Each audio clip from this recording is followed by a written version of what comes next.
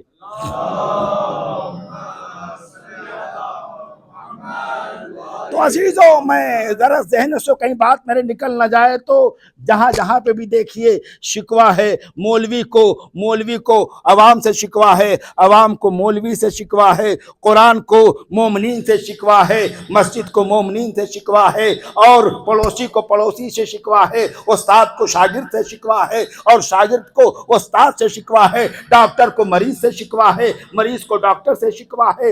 اور عزیزوں، شکوہ دیکھیے، کہیں تاریخ میں ذرا پیچھے جائیے، کہیں لشکر کو سردار سے شکوہ ہے اور کہیں سردار کو لشکر سے شکوہ ہے۔ عزیزوں، لشکر شکوہ کر رہا ہے کہ سردار نہیں ٹھہر رہا ہے، اور سردار شکوہ کر رہا ہے کہ لشکر نہیں رک رہا ہے۔ بھائی شکوہ اب سردار کا شکوہ صحیح ہے کہ لشکر کا شکوہ صحیح ہے؟ عزیزوں، 39 دن کے شکوہ و شکایت کو سننے کے بعد اگر پیغمبر لشکر کو بدلے تو سردار کا شکوہ صحیح ہے، لیکن اگر پیغمبر علمدار کو بدلے، صلوات پر محمد و آل محمد پہ،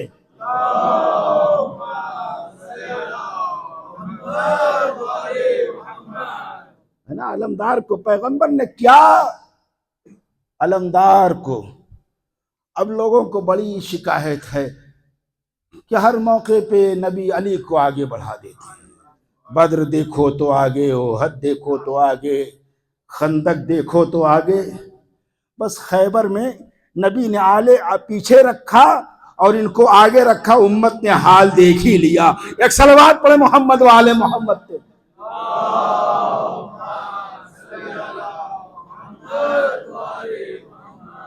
39 دن میں شکوہ و شکایت کا سلسلہ شروع ہو گیا، مگر پیغمبر نے 39 دن کے بعد 40ویں دن جتنے شکوہ و شکایت کے باب تھے، سارے باب کو پیغمبر نے یہ کہہ کے بند کر دیا: لَأُوتِيَنَّ الرَّائِتَ غَدًا رَجُلًا كَرَّارًا غَيْرَ فَرَّارٍ يُحِبُّ اللَّهُ وَرَسُولُهُ وَيُحِبُّ اللَّهَ وَرَسُولُهُ۔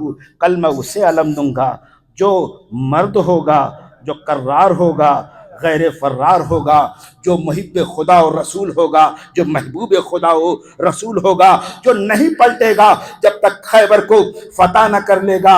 عزیزو، پیغمبر نے علی کو علم دے کے علی کی عظمت کو بتا دیا، اور جن کو ابھی تک علم لے کے جاتے رہے ان کی اوقات کو بھی بتا دیا کہ دیکھو آج جو جا رہا ہے وہ مرد ہے، جو کل تک جا رہے تھے وہ مرد نہیں تھے۔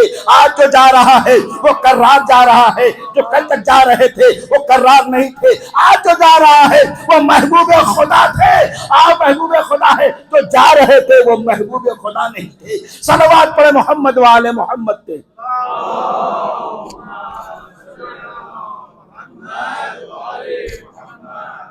تو یہ شکوہ و شکایت، تو قرآن کو بھی شکوہ ہے کہ تم حق و باطل سے ملا دیتے ہو۔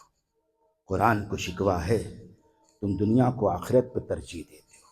قرآن کو شکوہ ہے تم اپنی ذاتی رشتہ داریوں کو رسول کی رشتہ داریوں پہ فوقیت دیتے ہو۔ قرآن کو شکوہ ہے کہ تم قرآن کی تلاوت نہیں کرتے۔ یا رب ان قومی، پروردگار کہ تم نے قرآن کو چھوڑ دیا ہے۔ تو قرآن جگہ جگہ شکوہ کرتا ہوا نظر آ رہا ہے، مگر کیا مسلمانوں کو بھی قرآن سے شکوہ ہے؟ کیا مسلمانوں کو بھی قرآن سے شکوہ و شکایت ہے؟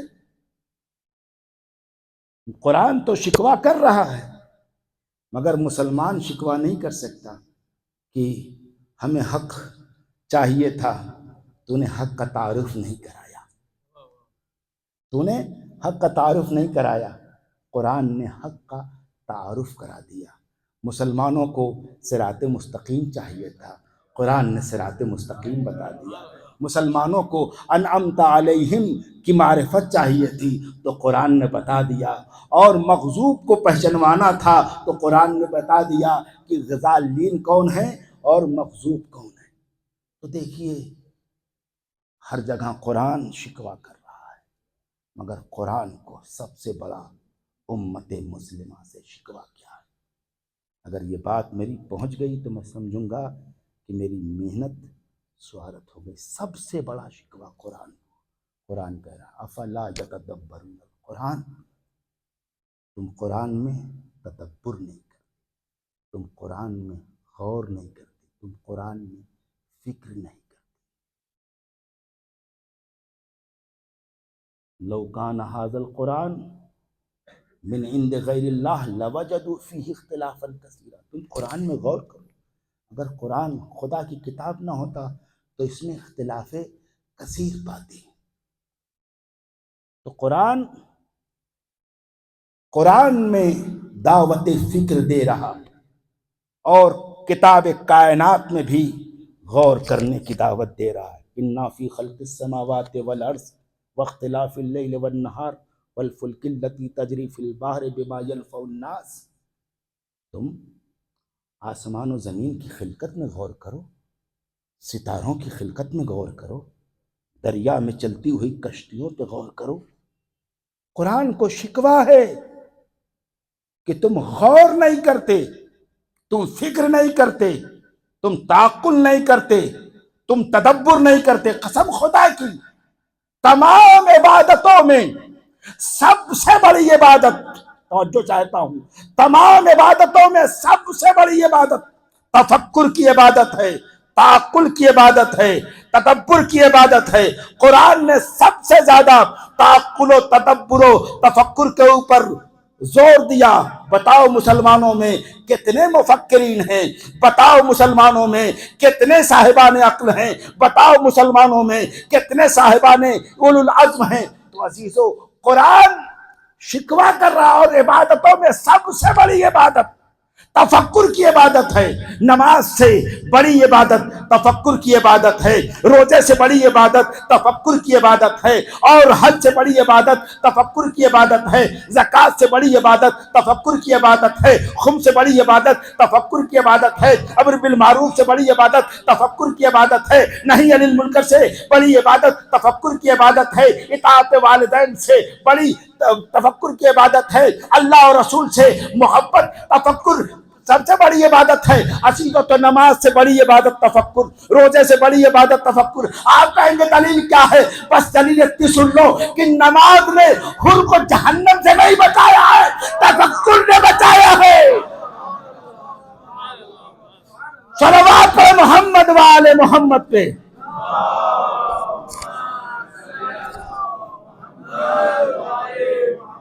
ایک اور صلوات سے سہارا دیں۔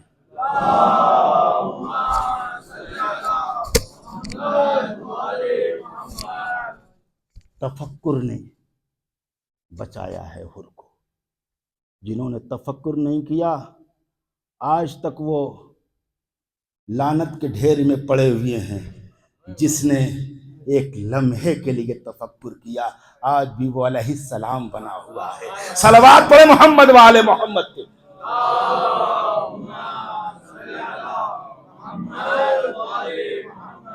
تو قرآن تفکر پہ کیوں زور دے رہا ہے؟ کیوں اتنا زور ہے کہ فکر کرو، قرآن میں فکر کرو، آیات پہ فکر کرو، کتاب کائنات پہ فکر کرو۔ فکر کیوں کرو؟ اس لیے کہ فکر کرنے سے آئیڈیاز آتے ہیں۔ آج انسان کی کوئی قیمت نہیں ہے، آئیڈیاز کی قیمت ہے۔ توجہ چاہتا ہوں، انسان کی کوئی قیمت نہیں ہے، آئیڈیاز کی قیمت ہے۔ جتنا اچھا آئیڈیا ہے اتنی ہی آپ کی قیمت ہے، جتنا بوگس آئیڈیا ہے اتنا ہی آپ بے قیمت ہیں۔ تو تفکر سے آئیڈیاز آتے ہیں۔ اور عزیزو، آج دنیا میں جو بھی ڈیولپمنٹ ہے وہ تفکر کا نتیجہ ہے۔ یہ بڑی بڑی بلڈنگیں، یہ اسکائی بلڈنگیں عزیزو، یہ تفکر کا نتیجہ ہے۔ یہ آپ کے ہاتھ میں موبائل تفکر کا نتیجہ ہے، یہ کیمرہ تفکر کا نتیجہ ہے، یہ مائک تفکر کا نتیجہ ہے۔ تو عزیزو، تفکر سے آئیڈیاز آتے ہیں، اور جب آئیڈیاز آتے ہیں تو انسان کی قیمت بڑھ جاتی ہے۔ تو جتنی انسان کے اندر فکر ہوتی ہے، جتنی اچھی فکر ہوتی ہے انسان کی، اتنی ہی قیمت ہوتی ہے۔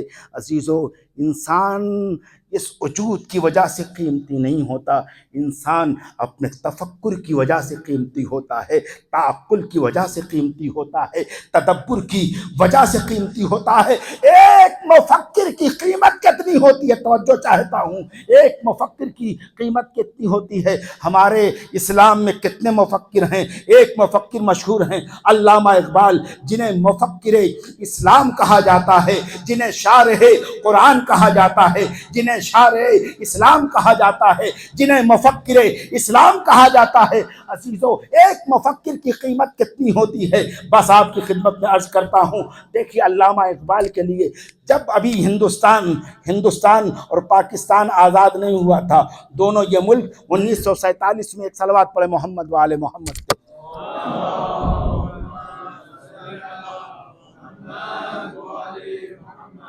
میں اس کی تعریف کر رہا ہوں، اس کو تعریف اپنی پسند نہیں آ رہی ہے۔ ایک صلوات پڑھے محمد وآل محمد پہ۔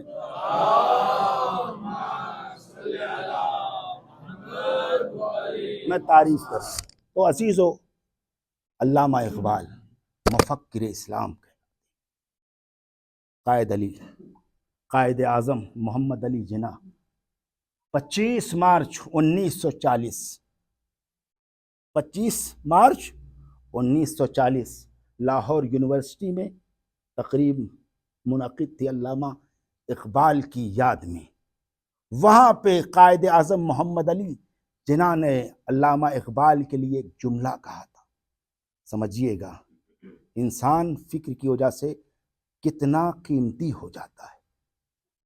انہوں نے تقریر کرتے ہوئے کہا، ابھی ہمارے پاس ہمارا وطن نہیں ہے، لیکن اگر ہمارے پاس حکومت آ جائے، سلطنت آ جائے، اور ایک طرف علامہ اقبال ہوں، ایک طرف حکومت و سلطنت ہو، ایک طرف علامہ اقبال ہوں، مفکر اسلام ہو، اور مجھ سے کہا جائے ان دونوں میں سے کسے چوز کرنا چاہو گے؟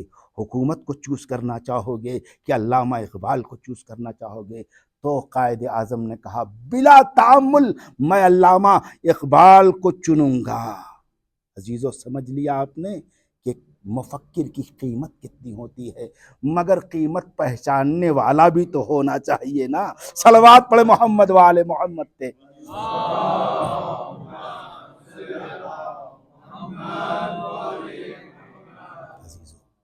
تو ہمیں چاہیے کہ اگر اپنی قیمتوں کو بڑھانا ہے، اپنی قدروں کو بڑھانا ہے، تو کتاب کائنات میں غور و خوض کریں، اور کتاب الہی میں بھی غور و فکر کریں۔ غور و فکر کریں گے، علم و معرفت کے نئے باب کھلیں گے۔ لیکن اگر غور و فکر نہ کریں گے تو وہی علم ہوگا، کوئی نیا باب نہ کھلے گا۔ میں نے یہ واقعہ آپ کی خدمت میں عرض کیا تھا، مگر موضوع سے متعلق ہے، سنتے چلیے۔ عزیزو، رسول اسلام ایک دن سفر پہ تھے، مدینے میں داخل ہو رہے تھے۔ بیرون مدینہ دیکھا کہ ایک شخص گھوڑا لے کے کھڑا ہوا ہے۔ انداز ایسا تھا جیسے گھوڑا بیچنے کے لیے کھڑا ہو۔ رسول اس کے قریب آئے، کہا کہ کیا تم گھوڑا بیچ رہے ہو؟ کہا ہاں، گھوڑا بیچ رہا ہوں۔ کیا قیمت لوگے؟ تو اس نے قیمت بتائی۔ رسول نے اپنے جیب کو دیکھا تو اتنی قیمت نہیں تھی۔ رسول نے کہا چلو ہمارے اور تمہارے درمیان سودا اور معاملہ ہو گیا ہے، میرے ساتھ چلو، میں تمہیں مدینے میں پہنچ کے قیمت ادا کر دوں گا۔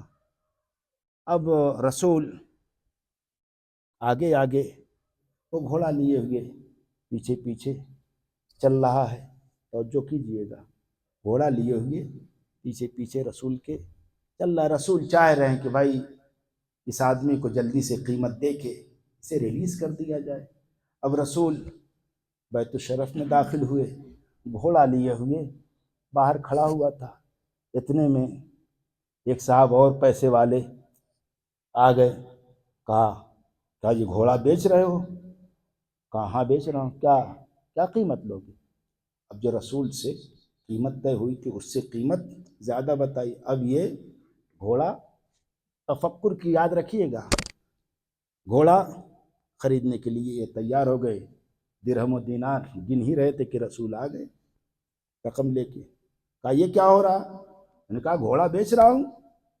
کہا اس گھوڑے کا تم مجھ سے سودا اور معاملہ ہو چکا، تم گھوڑے کو کیسے بیچ سکتے ہو؟ کیسے بیچ سکتے ہو؟ جب رسول نے کہا کہ مجھ سے معاملہ ہوا ہے، مجھ سے سودا ہوا ہے، تو اس نے کہا کہ ذرا سا آپ گواہ لائیے کہ آپ سے معاملہ ہوا ہے، آپ گواہ لائیے، توجہ چاہتا ہوں، آپ کے جذبہ ایمانی کو دیکھوں گا میں۔ کہا گواہ لائیے۔ وہ رسول جس کو زمانہ صادق و امین کہہ رہا ہے، وہ سچے رسول سے گواہ مانگ رہا ہے، تو بس سمجھ لیجئے گا جب کوئی سچے سے گواہ مانگے تو سمجھ لینا اس سے بڑا کوئی جھوٹا نہیں ہے۔ خود تو جھوٹا ہے، سچے سے گواہ مانگ رہا ہے۔ اب گواہ لائیے۔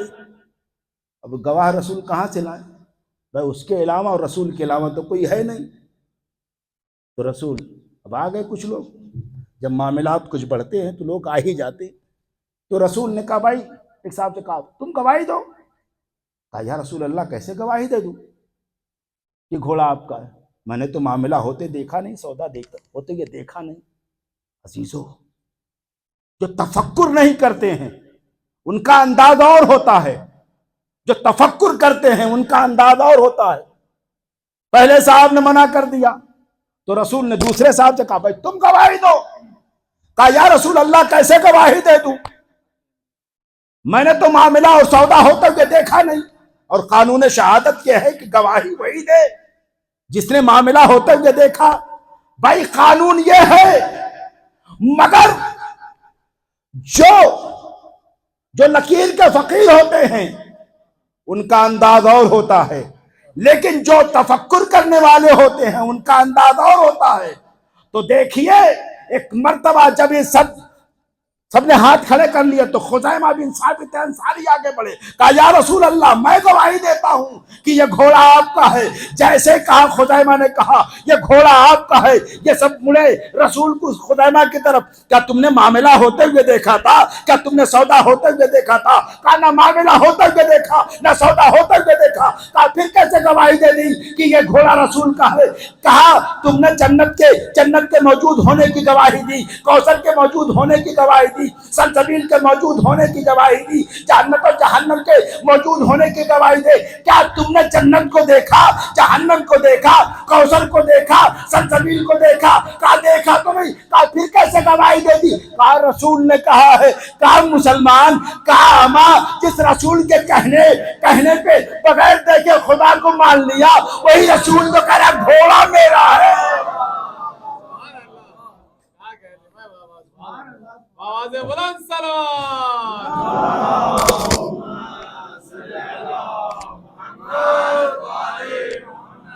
جیسے دیکھیے یہ لکیر کے فقیر والوں کا ایک مرتبہ، اب خزیمہ نے دیکھیے کڑیوں کو کڑیوں سے ملایا، علم کو معلوم سے مجہول تک پہنچے کہ جب جن چیزوں کو بغیر دیکھے رسول کے کہنے پہ مان لیا تو وہ رسول کہہ رہا ہے۔ جیسے ہی خزیمہ نے کہا یا رسول اللہ یہ گھوڑا آپ کا ہے، رسول نے جھوم کے کہا یا خزیمہ انت ذو الشہادتین، اے خزیمہ آج سے تیری گواہی اکیلی نہیں ہوگی، تیری گواہی دوہری گواہی ہوگی۔ توجہ چاہتا ہوں خزیمہ، آج سے تو سنگل گواہ نہیں ہے، تو ڈبل گواہ ہے۔ سب اپنے ساتھ دو گواہ لے کے آئیں گے، تو تنہا آئے گا۔ عزیزو بتا دیا پیغمبر نے، جو تفکر کرتے ہیں ان کا وزن بڑھ جاتا ہے، جو تعقل کرتے ہیں ان کی حیثیت بڑھ جاتی ہے، جو تفکر کرتے ہیں ان کا مقام بڑھ جاتا ہے۔ اے خزیمہ تیری گواہی دو گواہوں کے برابر ہے، باقی سارے صحابہ کی گواہی دو، ایک سنگل گواہی ہے، تیری گواہی دو گواہوں کے برابر ہے۔ مگر میں امت مسلمہ سے کہنا چاہوں گا، صادق رسول کے حق میں جس نے گواہی دے دی کہ جس صادق رسول کو صادق مانتے ہوئے جس نے گواہی دے دی، اس کو رسول نے تو شہادتین بنا دیا۔ اب اگر کوئی سچے سے گواہ مانگے تو بس سمجھ لیجئے وہ کتنا بڑا ڈبل جھوٹا ہوگا، ایک گہرا جھوٹا نہیں ہوگا۔ صلوات پڑھے محمد والے محمد پہ۔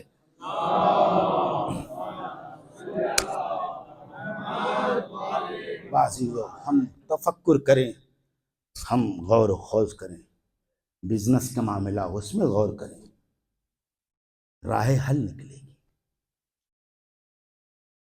جو بھی مشکلات ہیں، جو بھی پریشانی ہیں، اس میں غور کریں، فکر کریں، تب راستے نکلیں گے۔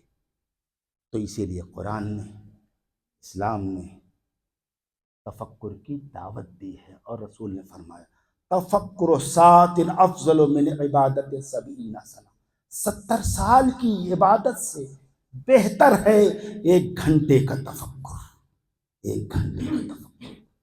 کربلا ہمیں تفکر کا پیغام دیتی، کربلا ہمیں تعقل کا دستور دیتی ہے، کربلا ہمیں بیدار کرتی ہے کہ اگر اپنی زندگی میں انقلاب لانا ہے، چینجنگ لانا ہے، تو تفکر کرو۔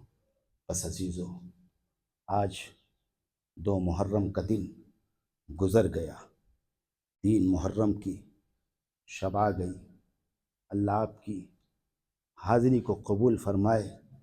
مگر عزیزو ہم کربلا میں صرف شہدائے کربلا کا ہی تذکرہ نہیں کرتے ہیں، بلکہ جو مصلحت خدا، مصلحت امام کی بنیاد پر کربلا والوں کے ساتھ شریک نہیں ہو سکے تھے، ہم ان کا بھی تذکرہ کرتے ہیں۔ میری مراد ہے، میں جناب مسلم کے 2 یتیموں کا تذکرہ کرنا چاہتا ہوں، مسلم کے 2 بے قصوں اور مظلوموں کا تذکرہ کرنا چاہتا ہوں، جن کا نام محمد اور ابراہیم ہے، جو ابن زیاد کی قید میں ہیں، جن کا سن 11 یا 12، 9 یا 11 برس کا سن ہے۔ یہ دونوں شہزادے، یہ دونوں مظلوم ابن زیاد کی قید میں ہیں۔ عزیزو جس قید خانے میں ان بچوں کو رکھا گیا تھا، اس قید خانے کی زمین سنگلاخ تھی، پتھریلی تھی۔ ابھی شہادت فرزندان مسلم کے موقع پہ میں نے مصائب بیان کیے تھے، مگر عزیزو اس وقت چند افراد تھے۔ آج میں چاہتا ہوں کہ آج یتیمان مسلم پہ اس طرح سے گریہ کریں کہ بیوہ مسلم کو شکوہ نہ ہو، جناب مسلم کو کوئی شکایت کا موقع نہ ہو۔ ہاں عزیزو، جس قید خانے میں رکھا گیا تھا، اس قید خانے کی زمین سنگلاخ تھی، پتھریلی تھی۔ اس سنگلاخ زمین پر، پتھریلی زمین پر یہ دونوں یتیم سوتے تھے۔ پتھر پہ سونے کی وجہ سے پشت زخمی ہو چکی تھی، کرتے جا بجا پھٹ چکے تھے، بچے قید میں تھے، ماں اسیر ہو چکی تھی۔ جب ماں کوفے میں آئی تو خبر نہیں کہ میرے بچے یہیں کوفے میں اسیر ہیں، اور بچوں کو خبر نہیں کہ میری ماں اسیر ہو کے کوفے میں آئی ہے۔ عزادارو، جب بیوہ مسلم نے سر مسلم کو دیکھا تو ایک مرتبہ سر مسلم سے مخاطب ہو کے کہا، اے والی، اے وارث، بچی میرے ساتھ تھی، بچے آپ کے ساتھ تھے، میں نے آپ کی بیٹی کو آپ تک پہنچا دیا، یہ بتائیے میرے دونوں شہزادے کہاں؟ سر مسلم سے کوئی آواز نہ آئی، بس آنکھوں سے آنسو جاری ہوئے۔ وہاں آزاداروں جس یہ جناب ام البنین کے نواسے عباس کے بھانجے علی و زہرا کے چہیتے ابن زیاد کی قید میں ہیں، دونوں شہزادوں کو گرم پانی پینے کے لیے دیا جاتا ہے، جو کی سوکھی ہوئی روٹیاں دی جاتی ہیں، علی کی محبوب غذا علی کے چہیتوں کو دی جا رہی ہے۔ ایک دن یہ دونوں مظلوم قید خانے کے حبشی نگراں سے کہنے لگے، ہمیں اتنا ستایا جا رہا ہے، ہم کو اتنی مصیبتوں میں مبتلا کیا جا رہا ہے، اے حبشی نگراں بتا دے ہماری خطا کیا ہے، ہمارا جرم کیا ہے؟ اسی تو انشاءاللہ آپ بہت روئیں گے اور رونے میں کمی نہ کیجیے گا، ہماری خطا کیا ہے؟ ایک مرتبہ بچوں نے کہا ذرا ہمارے بارے میں سن تو لے کہ ہم کون ہیں۔ بچوں نے اپنا تعارف کرانا شروع کیا کہ ہم ام البنین کے نواسے ہیں، عباس کے بھانجے ہیں، زہرا و فاطمہ کے چہیتے ہیں، مسلم ابن عقیل کے فرزند ہیں۔ مرتبہ وہ حبشی نگراں کانپنے لگا، کہنے لگا بچوں میں نے تو تم کو بہت ستایا ہے، میں نے تو تم پہ بڑا ظلم کیا ہے، بچوں مجھے معاف کر دینا، بچوں جب میں تمہارے سر کے اوپر تمہارے قدموں پہ اپنا سر رکھوں تو مجھے دل سے معاف کر دینا، اس لیے کہ میں نے تمہارا بڑا دل دکھایا ہے، قیامت کے دن مجھے رسول خدا کو منہ دکھانا ہے، فاطمہ زہرا کو منہ دکھانا ہے۔ بس عزادارو رات آئی، ایک مرتبہ قید خانے کے حبشی نگراں نے دروازہ کھولا اور دروازہ کھولا، کہا شہزادو باہر نکل جاؤ اور یہاں سے مدینے کے لیے چلے جاؤ۔ عزادارو چھوٹے چھوٹے بچے تاریک رات انجان گلیاں جائیں تو کدھر جائیں، ایک مرتبہ چلتے چلتے تھک کے ایک دروازے پہ بیٹھ گئے، کہنے لگے عجیب قسمت ہے کہ آج قید خانے سے رہائی ملی ہے تو راستہ نظر نہیں آ رہا ہے، کہیے تو آواز دوں یا مشکل کشا علی، سب کی مشکل کشائی کو تو آتے ہو، آج بھتیجے، آج بھانجے، آج نواسے، راستہ انہیں نہیں مل رہا ہے، انہیں منزل پہنچائیے۔ دونوں شہزادے دروازے پہ بیٹھے ہوئے تھے، ایک مرتبہ گھر کا دروازہ کھلا، مومنہ نے دیکھا کہ دو چھوٹے چھوٹے بچے بیٹھے ہوئے ہیں، پش زخمی ہے، کپڑے پھٹے ہوئے ہیں۔ ایک مرتبہ کہا بچوں تم کون ہو؟ کہا ہم کیا بتائیں ہم کون ہیں، بس اتنا سن لو ہم یتیم ہیں۔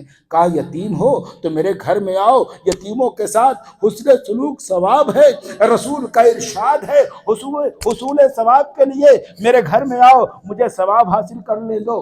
دونوں شہزادے گھر میں داخل ہوئے، ایک مرتبہ کہا بچوں کون ہو؟ کہا ہم کیا بتائیں ہم کون ہیں۔ ایک مرتبہ مومنہ نے کہا بچوں تمہاری صورت بتا رہی ہے کہ تم کسی بڑے گھرانے سے ہو، مگر تمہاری حالت بتا رہی ہے کہ تم نے بڑی تکلیفیں اٹھائی ہے، تم نے بڑے مصائب کا سامنا کیا ہے۔ ہاں عزادارو بچوں نے اپنا تعارف کرایا، ایک مرتبہ مومنہ رونے لگی، کہا بچوں گھبراؤ نہیں، میں تمہیں مدینے پہنچا دوں گی۔ عزیزو مظلوموں کی جس طرح سے آس ٹوٹی ہے اس طرح سے کسی کی آس نہ ٹوٹے، یتیموں کی جس طرح سے آس ٹوٹی ہے اس طرح سے کسی کی آس نہ ٹوٹے، انشاءاللہ آپ بہت روئیں گے۔ ہاں عزادارو ایک مرتبہ توا کہتی ہے شہزادو میں تمہارے لیے کھانا لگاتی ہوں، پہلے کھانا کھا لو۔ ایک مرتبہ یتیموں نے کہا ہمیں کھانا بعد میں کھلانا، پہلے ہمیں ٹھنڈا پانی پلا دے، ایک زمانے سے ہم نے ٹھنڈا پانی نہیں پیا ہے۔ اے محرم میں سبیلے لگانے والوں، یتیمان مسلم نے مہینوں سے ٹھنڈا پانی نہیں پیا۔ خدا آپ کی ان آوازوں کے اوپر رحمت نازل فرمائے۔ عزیزو ایک مرتبہ بچوں نے ٹھنڈا پانی پیا، مومنہ نے دسترخوان لگایا، بچوں نے جب کھانا کھا لیا تو مومنہ نے کہا بچوں بستر آمادہ ہے، آرام کرو۔ عزادارو بستر، بچوں نے کہا دیکھو ہم دونوں بھائی ایک ہی بستر پہ سوئیں گے، قید خانے میں ایک دوسرے کے باہوں میں راتیں گزاری ہیں، اب ساتھ میں سونے کی عادت ہو گئی ہے۔ عزاداروں، نرم بستر ملا، کھانا ملا، پانی ملا، یہ دونوں تھکے ہوئے بچے باہوں میں باہیں ڈال کے سونے لگے۔ صاحبان اولاد بیٹھے ہوئے ہیں۔ جب بچے سونے لگتے ہیں نا تو خراٹے لینے لگتے ہیں، ہلکے ہلکے خراٹے لیتے ہیں، اور جب خراٹے لیتے ہیں تو ماؤں کو، بہنوں کو، باپ کو بچوں پہ پیار آتا ہے۔ عزاداروں، دونوں بچے سو رہے تھے، اتنے میں حارث ملعون گھر میں داخل ہوا، اور داخل ہونے کے بعد حارث ملعون سے مومنہ نے پوچھا کیوں اتنی تاخیر سے آیا ہے؟ کہا مسلم کے دونوں بچے قید خانے سے نکل گئے ہیں، اور ابن زیاد نے ایک سر کے اوپر 1000 درہم کا انعام رکھا ہے، اگر یہ دونوں بچے مجھے مل جائیں گے تو 2000 درہم مل جائیں گے۔ مومنہ کا دل بیٹھنے لگا، اے حارث حرص نہ کر، یہ بچے یتیم ہیں، اگر مل جائیں تو انہیں مدینے پہنچا دینا۔ حارث نے کھانا کھایا اور جا کے اپنے حجرے میں آرام کرنے لگا۔ عزاداروں، یہ دونوں بچے بستر کے اوپر آرام کر رہے تھے، ہلکے ہلکے خراٹے لے رہے تھے۔ ایک مرتبہ جب حارث نے خراٹوں کی آواز سنی تو رات کے اندھیرے میں ٹٹولتا ہوا حجرے میں داخل ہوا، دونوں شہزادوں کو گہری نیند سے جگا کے کہتا ہے تم کون ہو؟ دونوں شہزادوں نے کہا کسی سے بتانا نہیں، ہم مسلم کے یتیم ہیں، کسی سے بتانا نہیں، ہم مسلم کے یتیم ہیں، اس گھر کی مومنہ نے ہمیں کھانا کھلایا ہے، پانی پلایا ہے۔ ہاں عزادارو، ایک مرتبہ سن پائیے گا، اس ظالم نے دونوں بچوں کے زلفوں کو پکڑا اور گھسیٹتا ہوا سینے خانہ میں لایا، ستون کے پاس دونوں بچوں کو کھڑا کیا۔ عزادارو، ایک مرتبہ مومنہ نے کہا یہ کیا قیامت کر رہا ہے کہ ستون سے کیوں بات رہا ہے؟ کہا یہ بچے لیٹیں گے تو سو جائیں گے۔ بس عزاداروں، بچوں نے ستون سے بدے ہوئے رات گزار دی۔ جب صبح نمودار ہوئی تو ایک مرتبہ حارث ملعون دونوں بچوں کو دریا کے کنارے لایا۔ ایک مرتبہ اپنے حبشی غلام کو تلوار دی اور دونوں بچوں کو حوالے کیا، کہا لے جا ان دو بچوں کو دریا کے کنارے قتل کر دے، سر کو میرے پاس لے کے آنا، لاش کو دریا میں ڈال دینا۔ ایک مرتبہ حبشی غلام دونوں یتیموں کو لے کے چلا۔ عزیزو، ایک مرتبہ دونوں یتیموں نے حبشی غلام کی طرف دیکھ کے کہا اے حبشی غلام، تجھے بلال حبشی کا واسطہ بتا دے ہماری خطا کیا ہے؟ کہا بلال حبشی کا نام کیسے لیا؟ کہا تم کیا جانو کہ بلال حبشی کون ہے؟ کہا ہم نہ جانیں گے تو کون جانے گا؟ بلال حبشی ہمارے نانا کی مسجد کے مؤذن تھے۔ جب ایک مرتبہ تعارف کرایا تو حبشی غلام نے تلوار پھینکی، اے حارث یہ خاندان رسالت کے بچے ہیں، میں ان کے اوپر تلوار نہیں چلا سکتا۔ بس عزادارو، جب غلام چلا گیا تو حارث نے اپنے جوان بیٹے کے حوالے کیا، جوان بیٹا لے کے چلا۔ دونوں یتیموں نے کہا اے جوان، تجھے عباس و علی اکبر کی جوانی کا واسطہ بتا دے ہم سے خطا کیا ہوئی ہے کہ تو ہمیں قتل کرنا چاہتا ہے؟ کہا عباس و علی اکبر کا نام کیسے لیا؟ کہا ایک ہمارا بھائی ہے، ایک ہمارا ماموں ہے۔ جب بچوں نے تعارف کرایا تو غلام جوان نے تلوار پھینک دی۔ بس عزادارو قیامت آ گئی، رونے میں کمی نہ کیجئے گا۔ عزادارو قیامت آ گئی۔ حارث ملعون دونوں بچوں کی طرف آگے بڑھا۔ ایک مرتبہ جب بچوں نے یہ دیکھا راہ حسین میں شہادت نصیب ہونے والی ہے تو کہا حارث اتنی مہلت دے دے کہ ہم 2 رکعت نماز پڑھ لیں۔ دونوں شہزادے دریا کے کنارے آئے، چلو میں پانی لیا، وضو کیا۔ میں کہوں گا یتیمان مسلم تمہیں وضو مبارک ہو، مگر ہائے کربلا، سکینہ، الاتاش، چھوٹے چھوٹے بچے، الاتاش۔ دونوں شہزادوں نے وضو کیا، نماز پڑھی۔ ایک مرتبہ حارث ملعون بڑے بھائی کی طرف بڑھا، چھوٹا بھائی سامنے آ گیا، اے حارث میرے سامنے میرے بڑے بھائی کو قتل نہ کر، اس لیے کہ بڑا بھائی باپ کی جگہ ہوتا ہے، میرا باپ مارا جا چکا ہے، مجھے میرے بھائی کو قتل کر کے دوبارہ یتیم نہ کر۔ عزادارو، حارث ملعون چھوٹے بھائی کی طرف بڑھا، تلوار چلانا چاہتا تھا، بڑا چھوٹا بھائی سامنے آ گیا، اے حارث میرے سامنے میرے بھائی کو قتل نہ کر، اس لیے کہ اماں نے چلتے وقت ہاتھ میں ہاتھ دیا تھا، کہا تھا چھوٹا بھائی ہے خیال رکھنا۔ بس عزادارو، دونوں بچوں نے منتیں سماجتیں کی۔ ایک مرتبہ حارث منون کہتا ہے بچوں زمین پہ اس طرح سے بیٹھ جاؤ جیسے تشہد میں بیٹھے تھے، بس دونوں بچے زمین کے اوپر بیٹھے، بس آپ کی زحمت تمام ہے۔ مگر عزادارو اس سے تلوار چلی، دونوں بچوں کی شہادت واقع ہوئی، مگر اس سے پہلے کا واقعہ سن لیجئے۔ جب بچوں نے یہ دیکھا کہ ہمیں شہادت نصیب ہونے والی ہے، ایک مرتبہ مومنہ نے کہا بچوں اگر مجھے معلوم ہوتا کہ میری مہمانی کی وجہ سے تم قتل کیے جاؤ گے تو میں تمہیں مہمان نہ بناتی۔ کہا نہیں، تمہارا ہمارے اوپر احسان ہے، ایک احسان یہ کرنا ہماری شہادت کے بعد ہمارے خون میں آلودہ کرتے کو اپنے پاس رکھ لینا، جب حج کا زمانہ آئے کوئی وہیں پہ اہل بیت حج کے لیے جائے تو اسے یہ کرتا دے دینا اور کہنا بچے نہیں آئے، اور اس سے کہنا کہ کرتا ہاتھ پہ رکھ کے محلہ بنی ہاشم سے گزرے، جس دروازے پہ روکا جائے کرتا دے دے۔ عزادارو حج کا زمانہ آیا، مومنہ نے ایک وہیں پہ اہل بیت کو وہ کرتے دیے، تو کرتا حج کرنے کے بعد وہ وہیں پہ اہل بیت مدینے آیا، محلہ بنی ہاشم میں آیا، کرتے کو ہاتھ پہ رکھا، محلہ بنی ہاشم سے گزر رہا تھا کہ ایک دروازے سے گھر سے آواز آئی میرے بچوں کی خوشبو آ رہی ہے، میرے بچوں کی خوشبو آ رہی ہے۔ ایک مرتبہ وہی پہلے بیت نے کہا کوئی کنیز ہو تو آ جائے، کنیز آئی، دونوں شہزادوں کے کرتے دیے، کہا جا کے میری طرف سے تعزیت پیش کر دینا اور کہنا بچے تو نہیں آئے ہیں، بچوں کے کرتے آئے ہیں، بچوں کی نشانیاں آئی ہیں۔ بس عزادارو بیوہ مسلم نے کرتا لیا، گھر میں رکھا، جناب زینب کے پاس دوڑی ہوئی آئی، شہزادی میرے بچے تو نہیں آئے ہیں مگر میرے بچوں کے کرتے آئے ہیں، بیوی سب کو جمع کیجئے، مجھے پرسہ دلائیے۔ عزادارو تمام بنی ہاشم کی عورتیں جمع ہوئی، بیچ میں کرتا رکھا ہوا ہے، ساری عورتیں کرتے کے آس پاس بیٹھی ہوئی ہیں، بیوہ مسلم پرسہ لینے کے لیے تیار ہیں۔ اتنے میں دیکھا کہ رباب لڑکھڑاتی ہوئی چلی آ رہی ہے، ایک مرتبہ کرتے کو اٹھایا، صندوق میں بند کیا، کاروبار مجھے معاف کرنا، میرے بچوں کے کرتے آ گئے، تیرا اصغر کا جھولا نہ آیا۔ وَسَيَعْلَمُ الَّذِينَ ظَلَمُوا أَيَّ مُنْقَلَبٍ يَنْقَلِبُونَ